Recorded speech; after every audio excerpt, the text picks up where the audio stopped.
Witajcie, kolejna część moich poszukiwań destruktów. Właśnie przed Wami prezentuję dalsze dwa okazy. Nie są to polskie monety, ale nie chciałem przepuścić takiej okazji. Oczywiście, że będę polował dalej na monety z polskiej numizmatyki z tym błędem. Lecz sami zobaczcie, że ta pierwsza sztuka jest bardzo efektowna. 10 krajcarów Gluden austro-węgierski. Na stronie Aversu można zauważyć, że mamy tu do czynienia z bardzo ciekawym destruktem nazywanym duchem. Jest to destrukt rewersu na Aversie. Teraz Wam pokażę kilka zdjęć, które zrobiłem pod mikroskopem.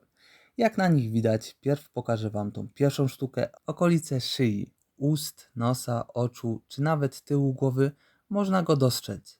Powiem więcej, pięknie jest tu widoczny ten rewers. Dodatkowo za chwilkę zrobię małą animację, na której zobaczycie, że jest on także wybity z lekką skrętką. Z początku ciężko mi było dopasować te dwie powierzchnie ze sobą, bo jak dobrze wiadomo, taki destrukt powstaje na skutek zderzenia stempli, gdy przy biciu nie znalazł się między nimi krążek, więc taki destrukt ma element rysunku rewersu na awersie i odwrotnie.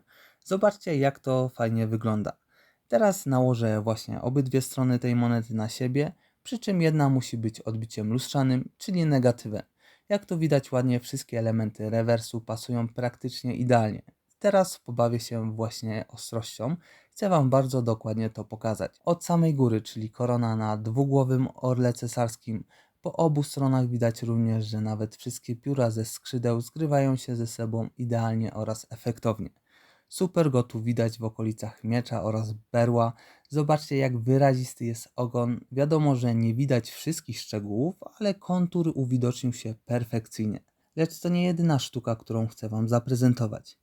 Druga jest jeszcze bardziej spektakularna. Ten sam rocznik, bardzo pospolity, już Wam pokazuję tą sztukę, ale przed tym jeszcze pokażę Wam kilka zdjęć z mojego mikroskopu. Pierw zobaczycie awers, który różni się nieco od poprzedniej sztuki. Na tej monecie minimalnie jest mniejszy, lecz znajduje się na obu stronach monety. Rewers jest też bardzo efektowny. Wiadomo, że on tu znów będzie prezentował głowę cesarza Austrii Franciszka Józefa jako negatyw awersu. Przy okolicach korony dwugłowego orła widać lekki już tam zarys. Ta moneta również się ukaże w postaci animacji. Tutaj idealnie te dwie strony się zgrywają.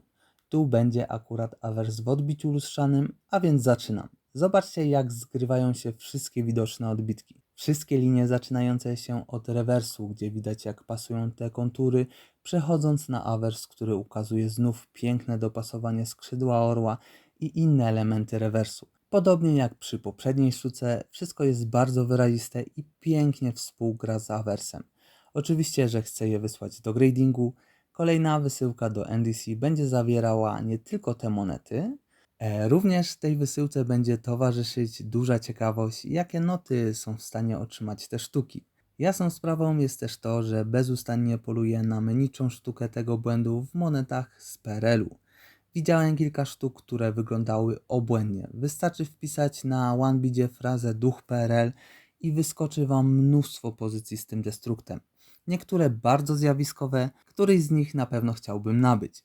Ale czas pokaże, czy mi się to uda. Link w opisie i tak właśnie prezentuje się ten destrukt, zwany duchem. A może Wy posiadacie taki destrukt? Napiszcie mi w komentarzu. Zachęcam Was również do subskrypcji kanału.